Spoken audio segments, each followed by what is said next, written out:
Hi everyone, Daniel Linder here, marriage family therapist in the San Francisco Bay Area for over 30 years. I'm an addiction specialist, a relationship trainer, and I created the relationship model of addiction.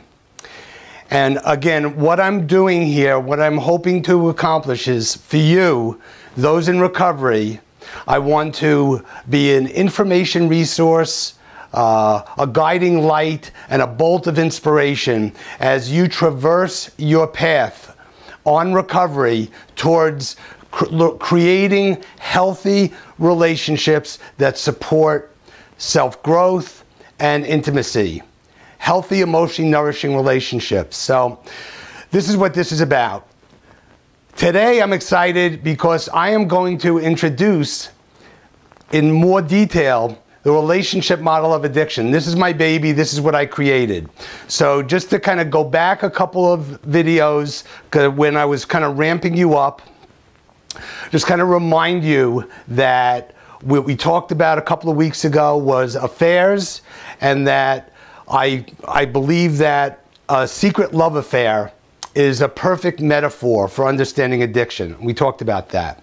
And then in the following week, I talked about R.D. Laing and that quote, which I'll say in a minute, which really captures the experience where you can understand what's happening on an experiential level when there's an addiction developing. And that was real bodily excitement mixed with fantasy holds for many a fascination mixed with horror. So I think that the horror is in part the potential to become addicted, and then what happens when you are addicted. So now I want to segue to the relationship model of addiction. And for starters, we were talking about paradigm shifts. This is another paradigm shift. So we're going from addiction as a disease. The prevailing standard for understanding and treating addiction has been for the last 60 years based on the disease concept.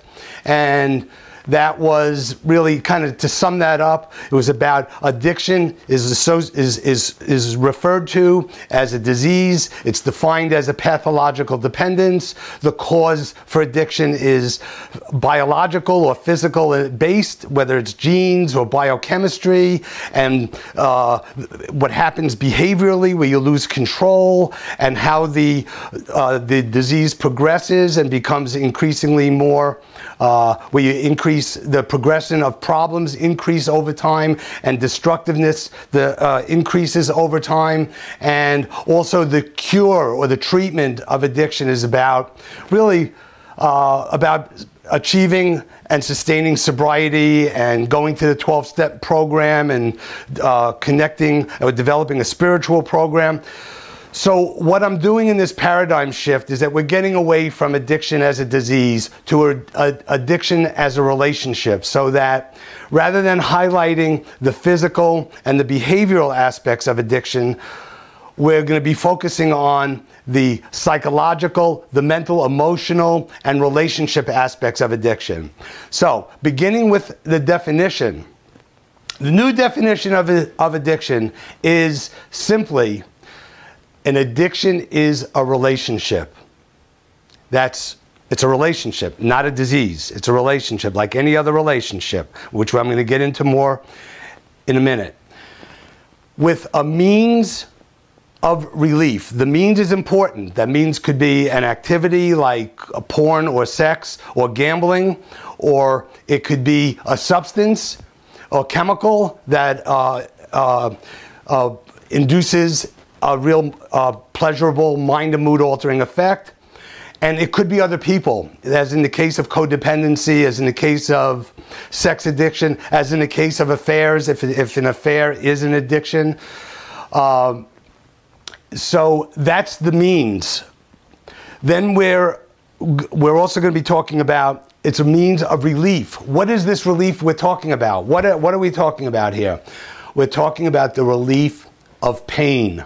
pain that's not necessarily physical in nature. I mean, there may be some pain. Sometimes people will have conditions where there's injury or sickness or what have you, where there's a breakdown, there's a physical cause of pain. But this is not what we're talking about here. We're talking about pain that's emotional in nature from unmet emotional needs. So I think it's one of the videos way back when I did talk about addiction, understanding addiction as a human phenomenon, or comes from our human condition, is that we need to love. And addiction is what happens when that need is denied. So the need to love is a way of kind of summarizing, encapsulating the totality of all unmet emotional needs. It's really when our need for love is denied.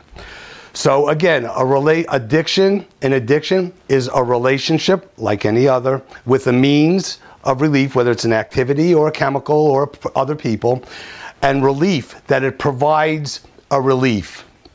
Now this relief is a very important thing to understand. It's very, very powerful. By the relief, I'm talking about the mind and mood altering effect that has been, words like extraordinary and profound had been used to describe it. And I think of it as, and I have experienced it in my experience in these various addictions, is that there's a euphoria. There's a euphoric effect. So it could be mind and mood altering, it could be tremendously relieving, it can be euphoric, and also, as in the case of when our imagination is operating, it can be in the form of images that provide, or images or stories that we project out there in which our emotional needs, our unmet emotional needs get met. And so the effect of that is powerful. It's very, very powerful. Now, how powerful it is and what determines whether we go on to become addicted or not depends on the level of pain. That is, to what extent has our emotional needs been denied, and for how long. There's a backup over time. There's a backup of pain. Now, we can't measure that. There's no way. There's no measurement. It doesn't come in ions or protons or grams. It's just pain that's subjective in nature. But when that pain reaches high proportions, it becomes increasingly more unbearable. And the more higher it is, the more unbearable it is, the more desperate we are going to be to relieve that pain. And now we're talking about the predisposition for becoming addicted. So we've heard that you're much more predisposed to becoming addicted if you have an addiction or alcoholism in your family, your parents, your generations, grandparents. It could be genetic in nature. It could be a biochemical imbalance. But really, that plays into it. That's correlated with it. But as I understand it, it really has to do with our need for love and what happens when that's denied. There is pain, and depending on how much pain, there is that need to relieve that pain. And the strength of that need determines how predisposed we are to becoming addicted, and also the strength of the addiction when we do become addicted. So the more pain there is, the greater the relief, the stronger that relationship is going to be. Our attachment, our dependency is going to be on that means of relief, because it provides tremendous, from that pain, the relief of pain. So here we are. We're just beginning here with the definition of an addiction. And so it's a relationship with the means we talked about, of relief we talked about, which is kind of euphoric, and that it's emotional in nature. And so here, what I've done here is we've defined it.